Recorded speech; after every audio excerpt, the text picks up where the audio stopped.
ఇసుక విధానంపై ఏపీ శాసనసభలో అధికార ప్రతిపక్షాల మధ్య వాడివేడి చర్చ జరిగింది. ఉచిత ఇసుక విధానం వల్ల గతంలో కంటే పెద్దగా మార్పు లేదని వైసీపీ సభ్యులు బొత్స విమర్శించారు. దీనిపై మంత్రి కొల్లు రవీంద్ర అచ్చెన్న సమాధానమిచ్చారు. పేపర్లో చూస్తే ఎక్కడైనా ఇసుక దందా గాని రేట్లు ఎక్కువగా ఉంటే ఇమీడియట్ గా కలెక్టర్ కి ఆ మెసేజ్ పెట్టి ఇది వచ్చింది వెరిఫై చేయండి, మంచిగా చేద్దాం చూడండి, సరిచేయండి అని చెప్తున్నాం. మా ఏం ఏంటంటే ఇసుక విధానం కరెక్ట్ గా అమలు అవ్వాలి, తక్కువ ధరకి లబ్ధిదారుడికి అందాలనేది రైతు అధ్యక్ష. ఇది గ్రౌండ్ లో ఉన్న రియాలిటీ మీ దృష్టిలో పెట్టాలని లేచాను తప్ప ఎవరిని విమర్శించాలని కాదు. సార్ ఇంకా క్లోజ్ చేయండి సార్ దీన్ని. కాదు కాదు మంత్రి గారు చెప్పింది వచ్చి సచివ అధ్యక్ష, విశాఖపట్నం అంటే నేను డీటెయిల్కి వెళ్ళకూడదు అని వెరిఫై చేసుకోమని అంతవరకే నేను కన్ఫైన్ అయ్యాను తప్ప నేను కాంట్రవర్సీ పోలేదు అధ్యక్ష. కానీ మంత్రి గారు చెప్పింది ఏంటంటే విశాఖపట్నం అని చెప్పారు అధ్యక్ష. విశాఖపట్నంలో 2024 సంవత్సరంలో ఏదైతే వైసీపీ ప్రభుత్వం ఉంటున్నప్పుడు ఒక లారీ 10 టన్నుల లారీ 12,000 రూపాయలు దొరికేది అధ్యక్ష. కావస్తే మా వారు కావలసి వెళ్తాము, ఆ దారి కూర్చోబెడతాము, అడుగుతాము. ఈ రోజు కూడా అదే 12,000 దొరుకుతుంది తప్ప మరి 4,000 రూపాయలు 400 రూపాయలు తగ్గాలి కదా అధ్యక్ష. టన్ను కంటే 8,000 దొరకాలి అధ్యక్ష. 8,000 దొరకాలి. 8,000 దొరుకుతుంది లారీ 12,000 దొరుకుతుందంటే అది ఎక్కడి నుంచి వస్తుంది? మా శ్రీకాకుళం నుంచి వస్తుంది. శ్రీకాకుళం తాలూకా ఆ దినాల్లో అక్కడ ఉన్న ఆ రీచ్ నుంచి వస్తుంది. 8,000 లారీ కాదు అధ్యక్ష, టన్ను. అది లారీ 12,000 కాదు, రామ్ మీరు చెప్తున్నారు. టన్ను 12,000 ఆ రోజు ఉండేది. టన్ను అది మీరు టన్ను అధ్యక్ష, అదే టన్ను అధ్యక్ష. 12,000 రూపాయలు విశాఖపట్నంకి వెళ్ళినటువంటి టన్ను ఇసుక ఈ రోజు 6,500 అధ్యక్ష. 50% తగ్గింది. 50% తగ్గింది అధ్యక్ష. అది 10 టన్నులు ఉంటుంది, 20 టన్నులు ఉంటుంది, 20 టన్నులు ఉంటుంది, 40 టన్నులు ఉంటుంది. నేను దానికి అందుకే నాయుడు గారు దయచేసి మంత్రి గారు ఒక్క నిమిషం, మంత్రి గారు ఒక్క నిమిషం. నేను కాంట్రవర్సీ అందుకే గత గవర్నమెంట్ లో ఎంత మీద 400 తగ్గి రావాలి, వస్తుందా లేదో వస్తుంది వెరిఫై చేసుకోండి. వెరిఫై చేసుకొని రాకపోతే ఎందుకు రాలేదని వెరిఫై చేసి చేయమని చెప్పి నేను చెప్పాను. మంత్రి గారు వచ్చి ఏం చెప్తున్నారు? మంత్రి గారు దానికి అప్పుడు కంటే ఇప్పుడు వచ్చి 20,000, 30,000, 40,000, 50,000 ఇవన్నీ ఇప్పుడు ఆయన చెప్పలేకపోతే 10 టన్నుల లారీ 1,20,000 ఉండాలి. అంతేకాదు 12,000 × 10 1,20,000 ఉండవు సాధ్యమా? కాబట్టి లెక్కల్లో కొద్దిగా ఆలోచించుకుని మాట్లాడాలి. కానీ దయచేసి అది కాదు. నేను చెప్తుంది ఏంటంటే మీరు వెరిఫై చేసుకొని కాదు ఓకే ఫీల్ గుడ్ ఫ్యాక్ట్ తో ఉండండి, మాకే అభ్యంతరలే. కానీ వాస్తవ విరుద్ధంగా ఉందనేది నా తాలూకా సూచనగా తమ తయారు చేస్తాను. ఉన్నదనుకుంటే ఉండండి, మాకే అభ్యంతరం లేదు. అది గారు అసలు 5 సంవత్సరాల కాలంలో 12,000కి ఎప్పుడున్నా విశాఖపట్నంలో లారీ దొరికిందేమో ఒకసారి వారు వెరిఫై చేసుకోమనండి. సార్ మనం వెళ్దాం, విశాఖపట్నం వెళ్దాం. బిల్డర్స్ వాళ్ళే ఉన్నారు, వాళ్ళే బిల్డర్స్ కూడా 12,000కి ఎప్పుడున్నా ఒక లారీ కొన్నారేమో వెరిఫై చేద్దాం రమ్మనండి. అంతేగాని పెట్టిన అధ్యక్ష 12,000 రూపాయలకి 5 సంవత్సరాల కాలంలో ఎప్పుడైనా ఒక లారీ ఇసుక దొరికిందేమో మీ ఆధ్వర్యంలో మేము వెరిఫై చేస్తాం సిద్ధంగా ఉన్నాం అధ్యక్ష. ప్లీజ్ కాదు 10 టన్నుల లారీ విశాఖపట్నంలో 12,000 రూపాయలకి 24 దొరికి ఇప్పుడు కూడా ఈ 12,000 తక్కువ దొరకాలి కదా. 12,000కి ఎందుకు దొరుకుతుంది అని అడుగుతున్నాను. ఇప్పుడే 30,000 ఉందని చెప్పలేదే, ఇప్పుడే 30,000 ఉందని లేకపోతే 20,000 ఉందని చెప్పలేదే. అది అదే 12,000 దొరుకుతుంది కదా, ఎందుకు దొరుకుతుంది? మరి దాన్ని వెరిఫై చేసుకోండి అని చెప్తున్నారు. ఏమైనా లెక్కలైతే వెళ్ళి పదండి. మా ఊరు మాకు తెలీదా? ఇప్పుడు సారథి గారు అంటే విజయవాడ నుంచి విశాఖపట్నం రావాలి, విశాఖపట్నం బతుకుతున్నాం మేము, విశాఖపట్నంలో ఉంటున్నాం మేము. ఆ విషయం ఎందుకు సచిదూరంగా తప్పుతో ఎందుకు పట్టించాలి? అవసరం ఏమొచ్చింది? అది కాదు కదా.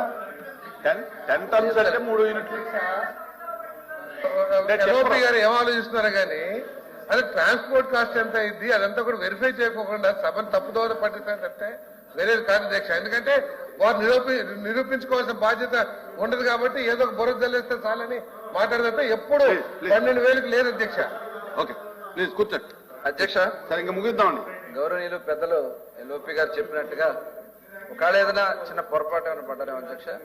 ఎందుకంటే గతంలో వాళ్ళ మనుషులే తోలేరు కాబట్టి అప్పుడు ఏదైనా వాళ్ళు చేశారు. కానీ వాస్తవానికి వాళ్ళు పెట్టింది ట్రాన్స్పోర్ట్ ఛార్జెస్ పర్ కిలోమీటర్ 5.5-6 రూపాయలు పెట్టారు అధ్యక్ష. అంటే దాదాపు విశాఖపట్నం నుంచి రాజమండ్రి రావాలంటే దాదాపు 250-200 పైన వస్తుంది. ఏదైనా కానీ 70 కిలోమీటర్ కానీ క్యాల్కులేషన్ ప్రకారం చూసినా అది తప్పే అధ్యక్ష. వాస్తవానికి విశాఖపట్నంలో మేము వచ్చేటప్పటికి అధ్యక్ష టన్ను 1700 నుంచి 2000 రూపాయలు నడిచింది అధ్యక్ష. ఆ రోజు 78,000 రూపాయలు లారీ, 80,000 78,000 రూపాయలు తక్కువ అయితే ఇప్పుడు దొరకలేదు అధ్యక్ష. ఇక్కడ అండి ఆయన చెప్పేదేమో 10 టన్స్ అంటున్నాడు ఆయన. 10 టన్స్ అంటే 12,000కి అసలు 10 టన్స్ అంటే 3 యూనిట్లు అంటే టిప్పరు. మనం లారీ అంటే పైన దాన్ని పెద్ద లారీ ఉంటుంది 10 యూనిట్స్ 6 యూనిట్స్. ట్రాన్స్పోర్ట్ లేకుండా చెప్పుకుంటారు.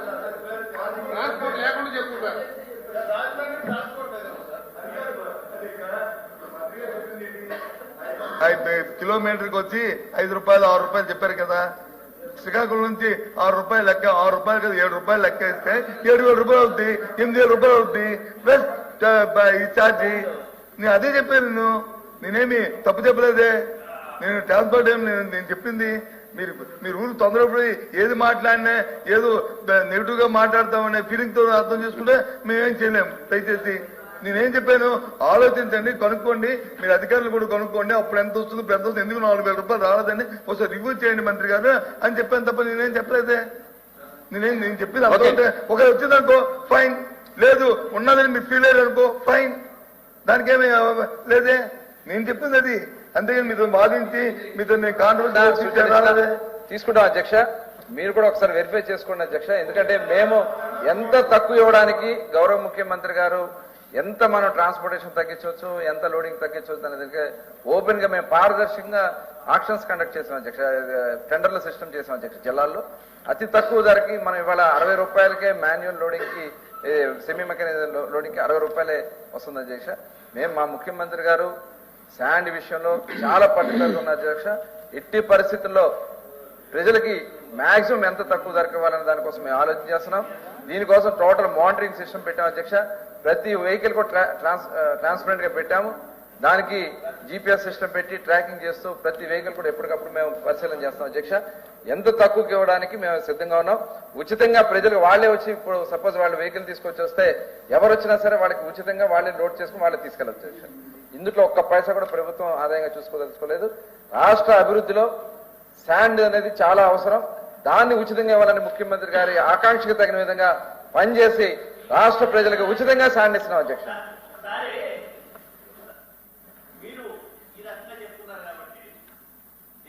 సమయం చెప్పొద్దు దయచేసి. మీరు ఏమీ అనుకోకపోతే మీరు నాతోటి 1 గంట రాగలిగితే మీరు మా జిల్లాకు వచ్చినప్పుడు టైం చెప్పొద్దు ఎవరికైనా. మనం మీరు స్వయంగా చూద్దరు కానీ అధికారులు ఇన్ఫర్మేషన్ లేకపోతే డిపార్ట్మెంట్ నుంచి వచ్చి ఇవన్నీ వద్దు.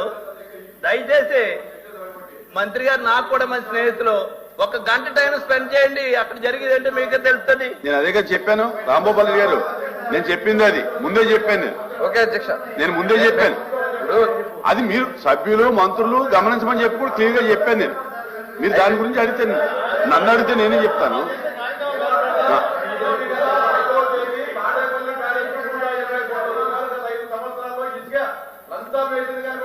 ప్లీజ్ ప్లీజ్ ఇంకా కూర్చోండి ప్లీజ్, కూర్చోండి రాంభూపాల్ రెడ్డి గారు, మంత్రి గారు కూర్చోండి. Question number 13-801 municipal housing